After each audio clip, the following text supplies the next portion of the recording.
Pencuri yang bertaubat. Di tengah malam yang sunyi, seseorang terlihat sedang mengendap-endap ke sebuah kandang domba. Dia adalah Fudail, seorang pencuri yang kerap beraksi di malam hari.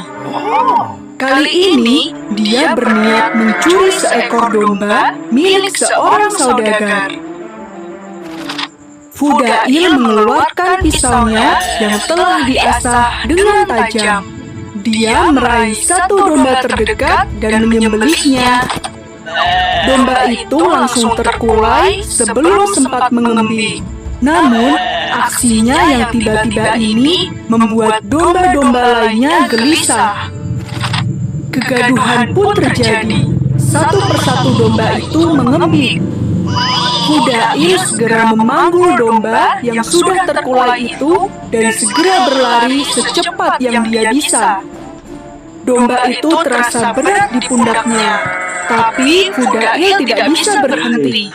Jika dia ketahuan, maka nyawanya bisa terancam. Akhirnya, Fudail bisa pulang dengan selamat.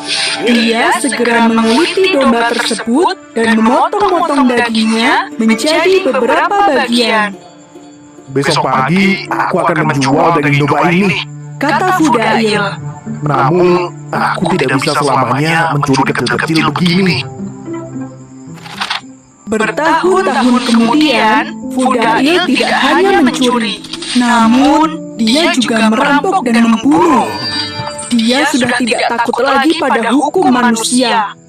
Selama dia tidak tertangkap, maka nyawanya akan tetap aman. Begitulah yang dipikirkan oleh Fudail.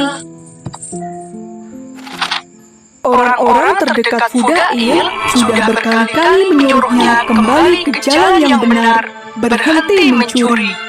Namun, Fudail tidak pernah mau mendengarkan nasihat itu. Aku sama sekali tidak takut pada siapapun, apalagi Tuhan yang kalian sembah itu.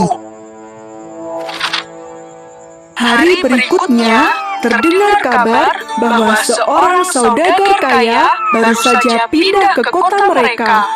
Rumah saudagar itu sungguh besar dan banyak barang-barang berharga di dalamnya. Orang bilang dia adalah pedagang perhiasan yang sangat sukses. Fudail sama sekali tidak melewatkan kesempatan emas ini. Dia pun menyusun rencana untuk merampok rumah mewah itu. Setelah semua persiapan siap, Fudail pun pergi. Dengan mudah, dia memanjat pagar tembok. Kemudian, dia bergantung pada sebuah pipa dan meloncat ke lantai 2. Celaka, ada penjaga, teriak Fudail dalam hati. Dia tidak menyangka jika beranda lantai 2 ini dijaga. Dia melihat penjaga itu mondar-mandir dan mengawasi sekeliling dengan teliti. Tapi aku sudah terlanjur ke sini. Tidak mungkin aku mundur lagi, kata Fudail memantapkan hati.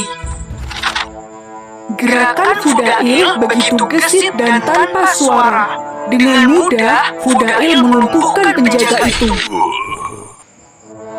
Wah, sepertinya aku masuk terlalu dalam. Apakah dia tewas? Gumam Fudail.